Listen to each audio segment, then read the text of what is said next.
mga uri ng bakbakan video na talaga nga namang paboritong panoorin ng mga babae. For today's vlog, yan po yung ating pag-uusapan. Pero bago yan, kung hindi pa ka-subscribers, no, mag-subscribe ka na po muna. Maraming salamat. God bless po. For today's video, Lods, bibigyan ko kayo ng mga ideas kung ano nga bang klase ng bakbakan video ang pinapanood ng mga babae. Ano nga ba yung mga paborito namin, no? Kami po mga babae, Lods, kapag po kami inanood ng bakbakan video, mas gusto po namin yung foreigner, no? Yung ibang lahi.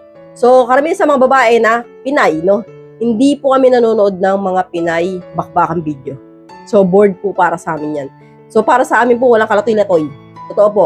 So, hindi po katulad nung mga foreigner video. Talaga nga namang hot na hot, no? Talaga nga namang wild. Talaga nga namang kapag pinanood namin, mamamasa kami, no? Hindi po katulad ng mga Pinay bakbakan, boring, no? Ibig sabihin, parang wala nang ka-excitement na pinapanood, no? So, ano nga ba yung mga paborito namin, no? Unang-una, Lods, no? Mga Japanese. Paborito ko yan, no? Mga Japanese na mga bakbakan video. Naku, pag napanood mo yan, ewan ko lang. Para kang pakiramdam mo, ikaw yung inaano. Talaga nga naman tagus-tagusan sa kaloob-looban ng mga atay-atayan mo kapag pinanood mo yan. Parang ramdam na ramdam mo, na parang ikaw yung inaano, no? Number one po yung na pinapanood talaga Japanese, no? Iba naman, mga Korean, no? Meron din mga nanonood ng mga American, no? Pero ako, hindi ako mahilig sa mga American, no? Mas gusto ko talaga yung mga ganyan, mga Japanese. Yan ang mga paborito ko, ayan ang search ko.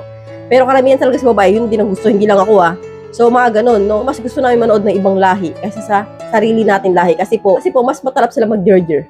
Sa totoo po yan. So, dalan-dala kapag nanood ka sa kanila talaga. Na parang pakiramdam mo, parang, alam mo yung parang parang live. Parang ganun. Parang buhay na buhay yung ewan. So, alam niyo na yun. So, yan nga po yung mga lahi ng bakbakan video na talaga naman pinapanood na babae, no? Marami pa po yan, no? Basta po, ibang lahi. So, pag ni-research niyo may mga ganun, diba? Alam niyo na yun, no? Mga ganyan. Yun po yung mga kadalasan na talaga nga naman pinupuntahan ng babae. So, hanggang dito na lang po tayo, mga Lods.